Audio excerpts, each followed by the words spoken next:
Assalamualaikum warahmatullahi wabarakatuh. Kiranya kesempatan ini saya memperjelas tentang kajian saya pada topik-topik yang lalu. Namun yang saya angkat di sini adalah siapa itu Imam Mahdi. Pada umumnya orang mengetahui bahwa Imam Mahdi itu adalah figur pemimpin yang akan hadir di akhir zaman. Dia bersama Isa alaihissalam dalam hal untuk membenarkan ilmu Allah di muka bumi ini, sekaligus menutup daripada zaman, dari segala zaman yang ada di muka bumi ini.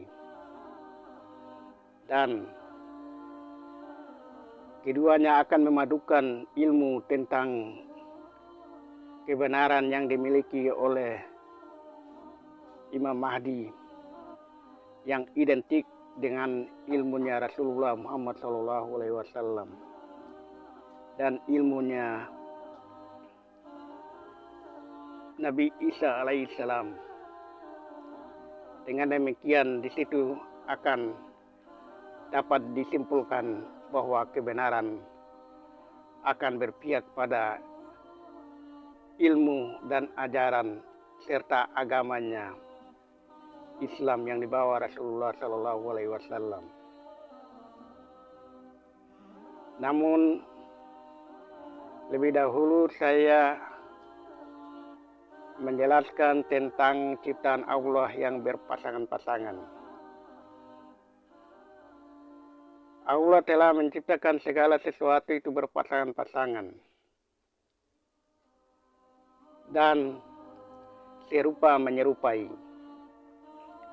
Untuk itu kalau kita tidak mendapatkan jawaban pada satu pasangan, maka kita harus cari jawabannya pada pasangan yang lain. Misalnya dia telah menciptakan langit dan bumi ini, dan dia mampu menciptakan pula yang serupa dengan itu. Itu berarti bahwa bumi yang kita pijak dan langit yang kita pandang pasti ada serupa dengan bumi yang lain atau langit yang lain, yaitu langit dan bumi yang pernah kita lewati. Langit dan bumi yang mana kita pernah hidup, yaitu dia alam gaib atau alam sulbi dan alam rahasia atau alam nyata. Dan kita akan hijrah lagi ke alam nyata, yaitu alam dunia. Tentunya dengan demikian kita memahami bahwa bumi yang kita pijak dan langit yang kita pandang ini pasti memiliki persamaan pasangan-pasangan yang tentunya harus ada punya jawaban yang sama, punya ilmu yang sama. Namun masih kebanyakan manusia belum mampu mencapainya. Misalnya,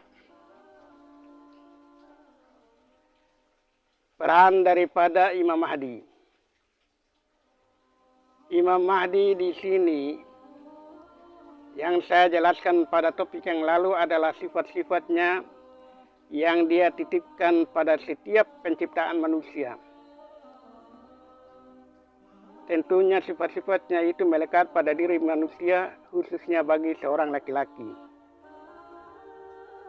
Yang mana seorang laki-laki yang sudah dewasa dan sudah memasuki jenjang rumah tangga, tentunya kepemimpinan itu ada pada dirinya.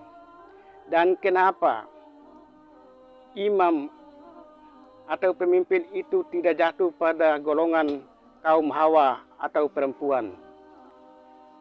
Karena perempuan itu membawa sifatullah, sedangkan kaum laki-laki pembawa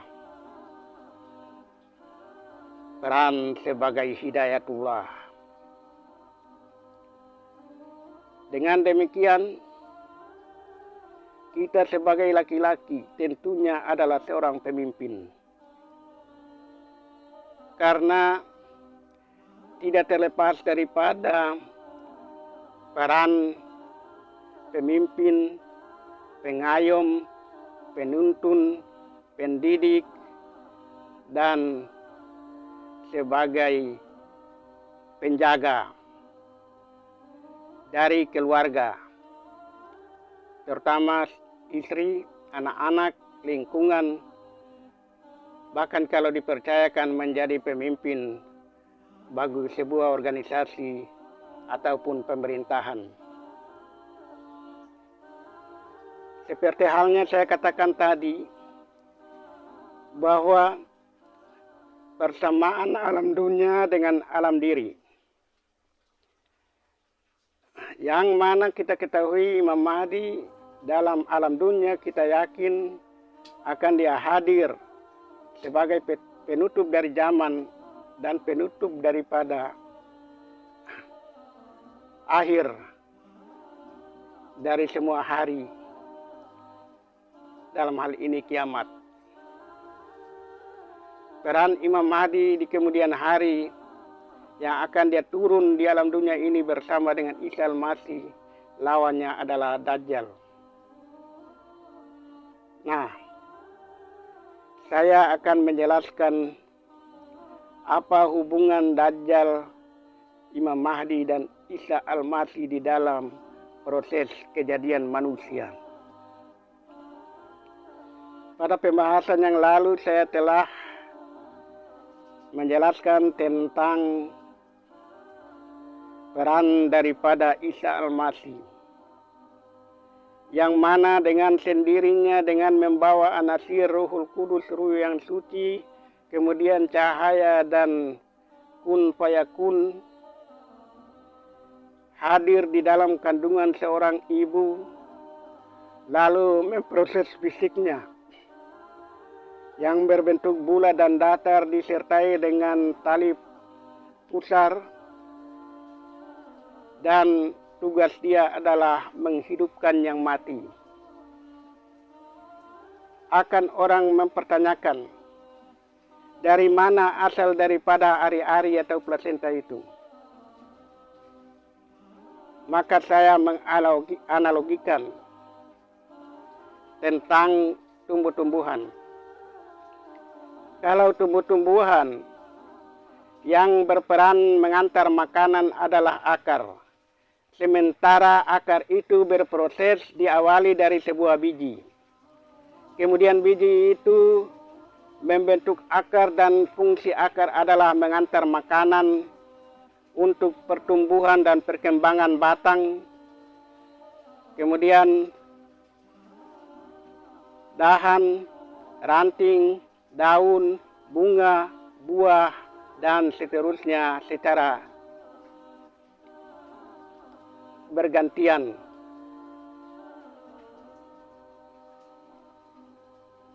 Nah, kenapa saya mengambil perbandingan dengan tumbuh-tumbuhan? Di mana tumbuh-tumbuhan kita yakin bahwa yang memproses akar dan akar berfungsi untuk mengantar makanan bagi tumbuh-tumbuhan. Lalu dari manakah ari-ari atau plasenta itu? Ari-ari dan plasenta itu atau plasenta itu dia tidak berasal dari proses yang berasal dari anasir-anasir Muhammad yang mengantar sampai ke dalam kandungan. Lalu sebelumnya terjadi pembuahan, dan hasil dari pembuahan itu bukan menghadirkan atau memproses ari-ari atau plasenta. Jadi plasenta atau ari-ari itu bukan terproses dari hasil pembuahan sperma dan ovum. Dan dia bukan dari hasil dari Nur Allah, maksud saya Nur Muhammad. dia tanpa melalui proses mulai dari tanah sampai kepada air yang bercampur, kemudian dia berubah menjadi segumpal darah. Yang kita kenal bahwa manusia berasal dari tanah, kemudian air yang bercampur, dan manusia berasal dari segumpal darah. Bagaimana prosesnya? Saya telah menjelaskan pada topik-topik yang lalu. Itu berarti kita meyakini bahwa ari-ari atau plasenta adalah persamaan daripada Isa Al-Masih, yang mana keduanya bersama memiliki anasir yang sama, yaitu Isa dengan Ruhul Kudus, cahaya dan kun fayakunnya hadir dalam kandungan dengan meminjam wadah Bunda Maryam, lalu membentuk fisiknya, dan dia keluar dari rahim ibu tanpa ada plasenta. Kemudian untuk penciptaan manusia, ketika pembuahan sperma dan ovum, dia mengundang kehadiran plasenta yang membawa anasir-anasir sama dengan anasirnya Nabi Isa. Maka peran daripada mukjizat Nabi Isa sama dengan peran dari mukjizat ari-ari atau plasenta, yaitu menghidupkan yang mati, kemudian mengobati penyakit sopak, menghidupkan atau bisa menyembuhkan penyakit buta, dan dia dapat mengetahui makanan yang disimpan oleh umatnya. Itu berarti awal mulanya makanan yang pernah hidup di alam kandungan, makanan yang tersalur dari sang ibu, dia kumpulkan sementara, kemudian dia sterilkan, dan dia salurkan kepada proses kejadian manusia. Maka mukjizatnya harus sesuai dengan yang ada di dalam kandungan, yaitu bisa mengetahui makanan yang disimpan oleh umatnya. Karena awal mulanya makanan yang dimakan oleh sang ibu diproses oleh ari-ari itu, maka rahasia makanan apa yang dimakan dan disimpan itu telah diketahuinya. Para pendengar yang saya hormati, peran daripada Imam Mahdi di sini, yaitu dalam proses kejadian manusia, di mana ketika pembuahan sperma dan ovum itu ada sebuah peristiwa yang saling bertentangan antara dari golongan iblis atau setan dan dari golongan malaikat.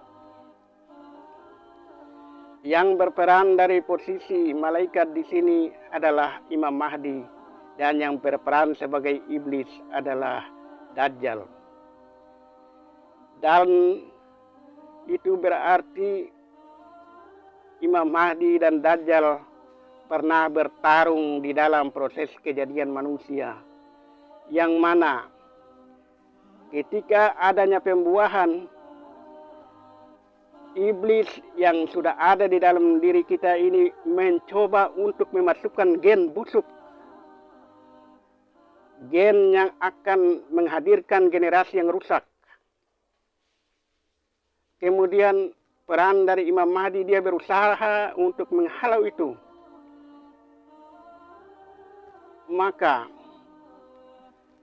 keduanya saling menyerang.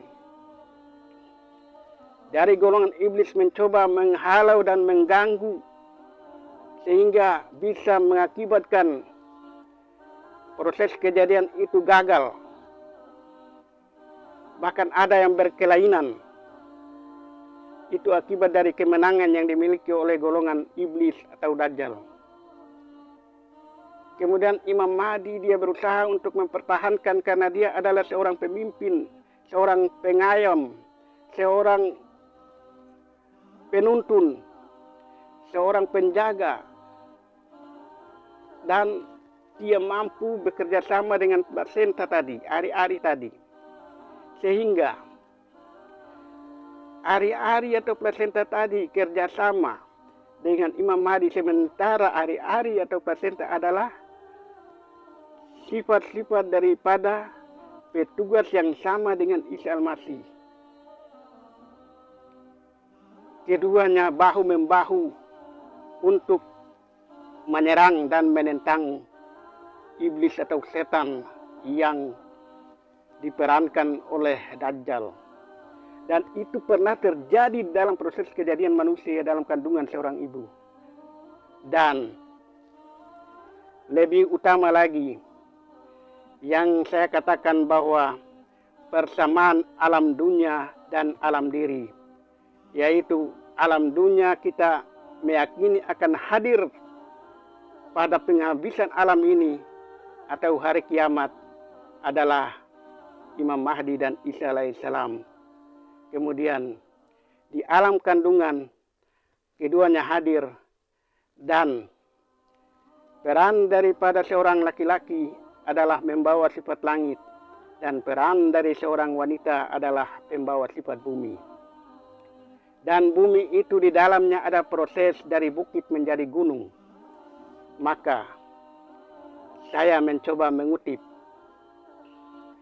bahwa terjadinya kiamat itu bumi bergoyang, bumi digoncangkan, dan langit menjadi pecah, dan gunung-gunung itu terbelah. Maka kalau kalimat itu kita simpulkan dan kita buat persamaan pasangan-pasangan dan serupa menyerupai di dalam diri, maka pada saat pertemuan sifat-sifat Isa dan sifat-sifat Imam Mahdi dalam kandungan menyerang sifat-sifat Dajjal tadi, maka saat itu sampai kesempurnaan tubuh manusia atau janin, maka ada proses di mana seorang ayah hampir pecah kepalanya memikirkan keselamatan seorang ibu dan anak. Dan ibu yang berperan sebagai bumi, yang di dalam bumi itu ada gunung-gunung terbelah. Saat itulah ibu merasa kiamat. Maka setelah kiamat, maka manusia yang jumlahnya miliaran ini pernah keluar dari kiamat itu, pernah lolos dari kiamat itu, dan kita dipindahkan ke alam dunia. Maka disitulah dapat kita mengambil persamaan, kita tarik serupa menyerupainya, maka tidak ada lagi keraguan tentang hari kiamat, dan tidak ada keraguan lagi tentang akan hadir seorang pemimpin yang namanya Imam Mahdi dan Isa Al-Masih. Kenapa di situ tidak ada kehadiran Nabi Muhammad? Karena peran daripada Muhammad sudah diperankan oleh Imam Mahdi. Kita berbicara tentang Imam Mahdi, maka identik dengan Muhammad SAW. Dan kita berbicara tentang Imam Mahdi, identik pula dengan Isa Al-Masih. Tiada Imam Mahdi selain Isa ibnu Maryam. Itu artinya keduanya tidak bisa dipisahkan sesuai dengan perannya di dalam alam kandungan. Sekian, nanti kita sambung. Sebenarnya topik-topik saya yang menarik itu banyak, tapi saya sesalkan tidak ada yang mensubscribe. Makanya saya harapkan, kalau tidak ada saya tidak akan sambung lagi. Sekian, wassalamualaikum warahmatullahi wabarakatuh.